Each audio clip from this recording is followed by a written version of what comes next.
Ansa Diawara, bonjour. Oui, bonjour, M. Kandé. Je rappelle que vous êtes le vice-président de la CONASOC. Le président guinéen a effectué, disons cette semaine, une visite d'État en France. Cela faisait 35 ans qu'aucun chef d'État guinéen n'avait effectué une visite d'État en Hexagone. Aujourd'hui, en tant qu'acteur de la société civile, comment accueillez-vous justement cette visite d'Alpha Condé qui, il faut le rappeler aussi, s'est soldée par la signature de plusieurs contrats?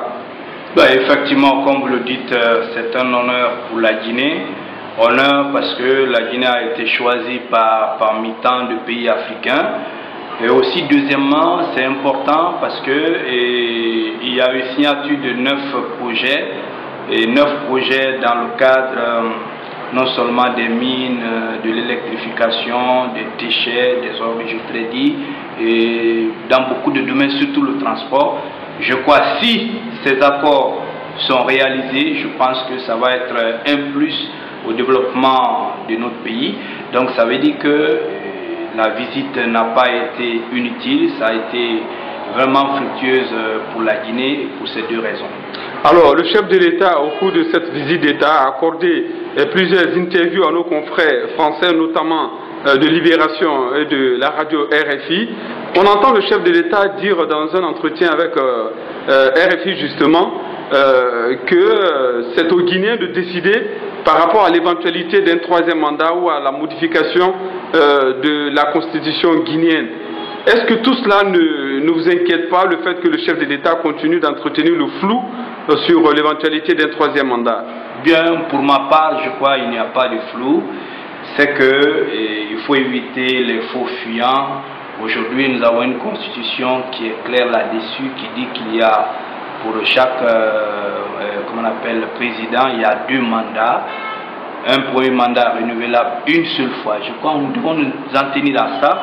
Et pendant que notre constitution n'a pas changé, notre constitution est là. Et aussi, il faudrait reconnaître que la constitution, c'est pour le peuple, ça se fait pour le peuple et par le peuple.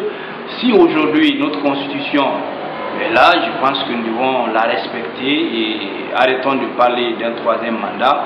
Et n'inculquons même pas cette idée dans la tête de qui que ce soit, dans la tête politique de qui que ce soit, parce qu'aujourd'hui, il faut que nous ayons l'idée de respecter cette constitution, ça y va de notre propre intérêt. Alors demain, quiconque tente de toucher à la constitution, est-ce que la société civile, en l'occurrence la CONASOC, va sortir dans la rue pour chasser ce dernier? Bien, pas pour chasser, nous n'avons pas pour rôle de chasser qui que ce soit, nous avons un rôle d'abord de veille, d'alerte et de proposition. Nous ne ferons que proposer ce qui est bon pour la Guinée, mais on n'a pas le pouvoir de chasser un président de la République, encore moins un homme politique. Donc aujourd'hui, nous allons sensibiliser la population pour le bien fondé de maintenir notre constitution.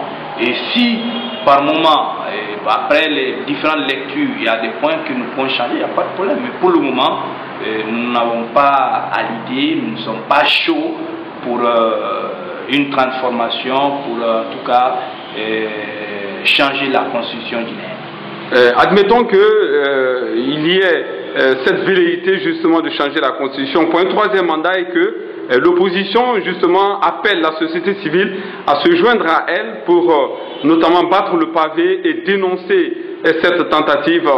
Que va être votre réponse à l'opposition? Vous allez descendre aussi dans la rue pour l'accompagner?